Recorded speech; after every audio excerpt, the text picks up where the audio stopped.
আমরা আমাদের নেত্রী বঙ্গবন্ধু কন্যা শেখ হাসিনার জন্য রোজা রাখবো এবং 2 রাকাত নফল নামাজ পড়ে তার জন্য দোয়া করব। শেখ হাসিনার কর্মীরা নফল নামাজ পড়ে দোয়া করতেছে শেখ হাসিনাকে জানি বাংলাদেশে আবারও ক্ষমতায় বসানো যায়। বন্ধুরা চলুন আজকের ভিডিওতে আমরা দেখব শেখ হাসিনার কর্মীরা কিভাবে শেখ হাসিনার জন্য দোয়া করতেছে আবারও ফিরে আনার জন্য বাংলাদেশে। আসসালামু আলাইকুম। পৃথিবীর যে প্রান্ত থেকেই দেখছেন সবাইকে সালাম ও শুভেচ্ছা জানাচ্ছি। আসসালামু আলাইকুম। তো আমরা যারা বঙ্গবন্ধুর আদর্শের সৈনিক আছি এবং আদর্শের কর্মী আছি, আমরা ব্যক্তিগত উদ্যোগে আমরা একটি কর্মসূচি ঘোষণা করেছিলাম যে আমরা আমাদের নেত্রী বঙ্গবন্ধু কন্যা শেখ হাসিনার জন্য রোজা রাখবো এবং 2 রাকাত নফল নামাজ পড়ে তার জন্য দোয়া করব, তার সুস্বাস্থ্য কামনা করে এবং তার দীর্ঘায়ু কামনা করে। এটি একটি অভাবনীয় সাড়া ফেলেছে যে আপনি দেখবেন যে পৃথিবীতে, এই তামাম দুনিয়াতে, এই গোটা বিশ্বে একমাত্র প্রধানমন্ত্রী এবং একমাত্র একটি দেশের নেত্রী যার জন্য একটা দেশের মানুষ রোজা রাখে, একটা দেশের মানুষ নামাজ পড়ে এবং রোজা নামাজ পড়ে আল্লাহর কাছে দোয়া করে প্রার্থনা করে, মন থেকে প্রার্থনা করে এবং বাচ্চারা সহ মুরব্বীরা সহ তার জন্য নামাজ পড়ে 2 হাত তুলে আল্লাহর কাছে প্রার্থনা করে, রোজা রেখে সারাদিন নফল নামাজ পড়ে আল্লাহর কাছে দোয়া করে তার সুস্বাস্থ্য কামনার জন্য এবং তার দীর্ঘায়ু কামনার জন্য এবং তার সুস্বাস্থ্য এবং দীর্ঘায়ু কামনা করে তার জন্য দোয়া করে। এই যে একটা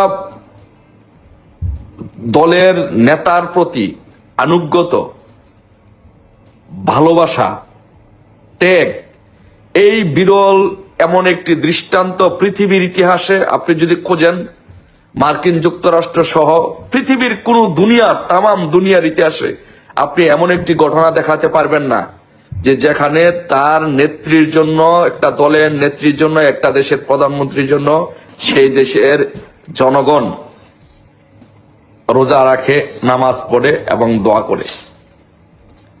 এটা একমাত্র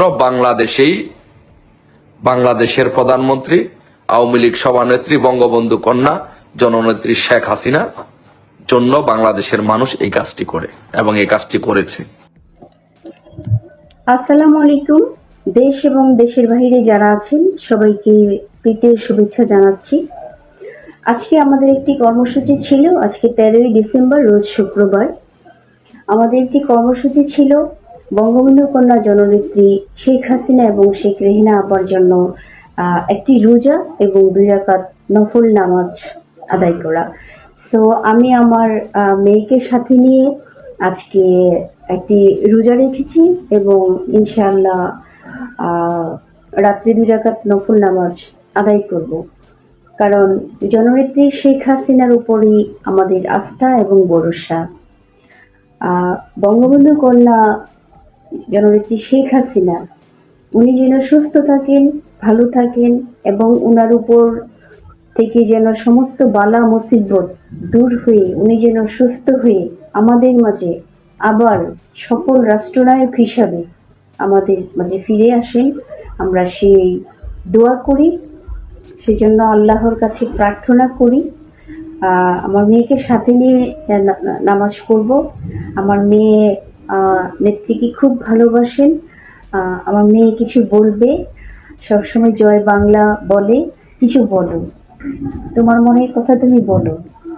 আমরা আবার চাই আমাদের জননেত্রী শেখ হাসিনা আবার বাংলাদেশে ফিরে আসুক, সে আবার আমাদের এই দেশকে পরিচালনা করুক। জয় বাংলা, জয় বঙ্গবন্ধু। জয় বাংলা, জয় বঙ্গবন্ধু। তাই আমি মনে করি, আমি একজন বঙ্গবন্ধুর সৈনিক হিসাবে, একজন শেখ হাসিনার একজন ক্ষুদ্র কর্মী হিসাবে, যারা সারা বাংলাদেশে সহ বিশ্বের বিভিন্ন দেশে যারা রোজা রেখেছেন এবং নামাজ পড়েছেন, সবার কাছে আমি কৃতজ্ঞতা পোষণ করছি এবং সবাইকে আমি সালাম জানাচ্ছি এবং আমরা সবার জন্য দোয়া করছি যে আপনারা যে এই 2024 সালে এসে এরকম একটি ক্রান্তিকালে আপনারা মাননীয় প্রধানমন্ত্রী বঙ্গবন্ধু কন্যা শেখ হাসিনার জন্য যেই ত্যাগ, যেই ভালোবাসা, যে আবেগ, যে অনুভূতি দেখিয়েছেন, এটি পৃথিবীর ইতিহাসে আর কোথাও নেই। গিনেস বুকে এটি লিখে রাখা উচিত। পৃথিবীর ইতিহাসে এটি একটি ইতিহাস যে বাংলাদেশের মানুষ তার নেত্রীর জন্য, তার প্রধানমন্ত্রীর জন্য মানুষ নামাজ পড়ে, তার জন্য দোয়া করে, তার জন্য রোজা রাখে। কেন এই বিরল দৃষ্টান্ত? কেন এই মানুষ এত পাগল? বিকজ আপনারা যদি দেখেন যে বাংলাদেশের ইতিহাসে বাংলাদেশের স্থপতি, জাতির জনক বঙ্গবন্ধু শেখ মুজিবুর রহমান এই দেশটাকে স্বাধীন করার জন্য তার জীবন উৎসর্গ করেছিলেন। তার জীবনের অধিকাংশ, যৌবনের অধিকাংশ সময় তিনি জেলে কাটিয়েছেন। তারই ধারাবাহিকতায় তার মেয়ে বঙ্গবন্ধু কন্যা শেখ হাসিনাও বিভিন্ন সময় দেশের গণতন্ত্র উদ্ধারে, দেশের মানুষের সেবা করতে গিয়ে, গণতন্ত্র উদ্ধার করতে গিয়ে, গণতন্ত্র পুনঃপ্রতিষ্ঠা করতে গিয়ে বিভিন্ন সময় ত্যাগ তিতিক্ষা সহ্য করেছেন।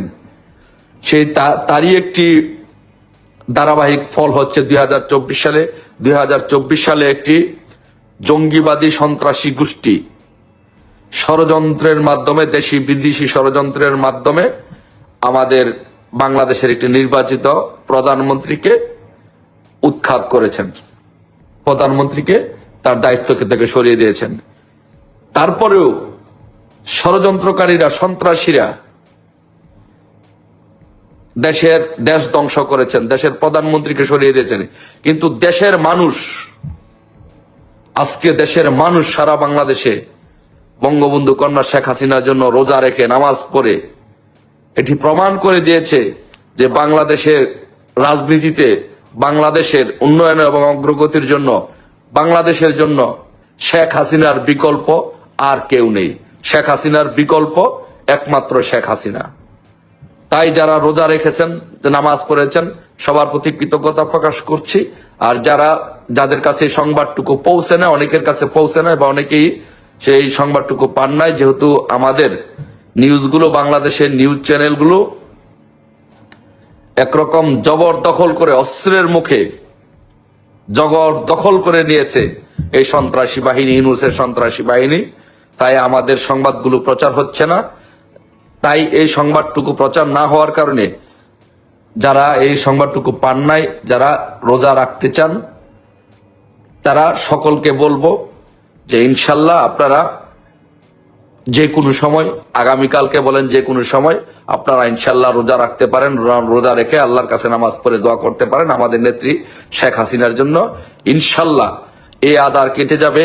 আমরা যেইভাবে আমাদের সারা বাংলাদেশে, আমরা যেইভাবে সারা বিশ্বে, আমরা যেইভাবে বঙ্গবন্ধু কন্যা শেখ হাসিনার জন্য দাঁড়িয়েছি এবং শেখ হাসিনার জন্য আল্লাহর কাছে দোয়া করেছি, ইনশাল্লাহ আল্লাহ পাক অবশ্যই আমাদের সেই দোয়া কবুল করবেন এবং আমরা আমাদের নেত্রী, প্রধানমন্ত্রী, মাননীয় প্রধানমন্ত্রী বঙ্গবন্ধু কন্যা শেখ হাসিনাকে আমরা এই দেশের প্রধানমন্ত্রী হিসেবে দায়িত্বভার গ্রহণ করার জন্য আমরা তাকে ফিরিয়ে নিতে পারবো ইনশাল্লাহ। আমরা আশা করছি ইনশাল্লাহ অচিরেই আমরা সক্ষম হব আমাদের মাননীয় প্রধানমন্ত্রী দেশরত্ন শেখ হাসিনাকে বাংলাদেশে ফিরিয়ে নিয়ে, উনি যে সাংবিধানিক প্রধানমন্ত্রী, সেই প্রধানমন্ত্রী হিসেবে তাকে আবার তার হাতে ক্ষমতা হস্তান্তর করতে, এই দেশটা পরিচালনা করে দেশটা যে উন্নয়নের অগ্রযাত্রার যে একটি স্বর্ণ শিখরে ছিল, সেই ধারাবাহিকতাটা যেন থাকে, সেই জন্য আমরা ইনশাল্লাহ সকলে একযোগে কাজ করে যাব। সবাইকে ধন্যবাদ জানাচ্ছি, সবাইকে সবার প্রতি কৃতজ্ঞতা প্রকাশ করছি। সবাই ভালো থাকবেন। আমাদের নেত্রী বঙ্গবন্ধু কন্যা শেখ হাসিনার জন্য সবাই দোয়া করবেন ইনশাল্লাহ। ওনার যেন স্বাস্থ্য ভালো থাকে এবং উনি যেন দীর্ঘদিন ইনশাল্লাহ হায়াত পান এবং মানুষের সেবা করতে পারেন।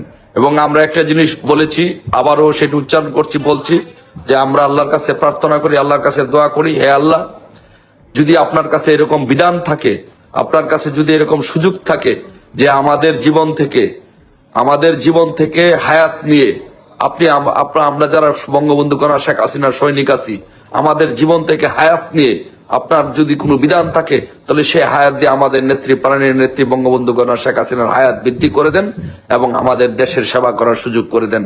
সবাই ভালো থাকবেন ইনশাল্লাহ। জয় বাংলা, জয় বঙ্গবন্ধু। দেখা হবে ইনশাল্লাহ। ধন্যবাদ প্রিয় দর্শকবৃন্দ, আমাদের ফুল ভিডিওটি দেখার জন্য আপনাকে জানাই অসংখ্য অসংখ্য ধন্যবাদ। তো বন্ধুরা, এতক্ষণ আপনারা দেখলেন সালাউদ্দিনের বক্তব্য। সালাউদ্দিন যে বক্তব্যটি দিয়েছে, শেখ হাসিনাকে আবারও বাংলাদেশে ফিরিয়ে আনার জন্য কিন্তু বাংলাদেশে আওয়ামী লীগ ও শেখ হাসিনার কর্মীরা কিন্তু নফল নামাজ পড়া শুরু করছে। নফল নামাজ ও রোজা রেখে তারা দোয়া করতেছে শেখ হাসিনাকে যেন আবারও পুনরায় ফিরিয়ে আনা যায়। এই বিষয় নিয়ে আপনাদের কি মন্তব্য অবশ্যই কমেন্ট বক্সে কমেন্ট করতে ভুলবেন না। আর হ্যাঁ, এমন নিত্য নতুন আপডেট খবর সবার আগে পেতে এখনই আমাদের এই পিচ্চি সাকিব ইউটিউব চ্যানেলটি সাবস্ক্রাইব করুন। ধন্যবাদ।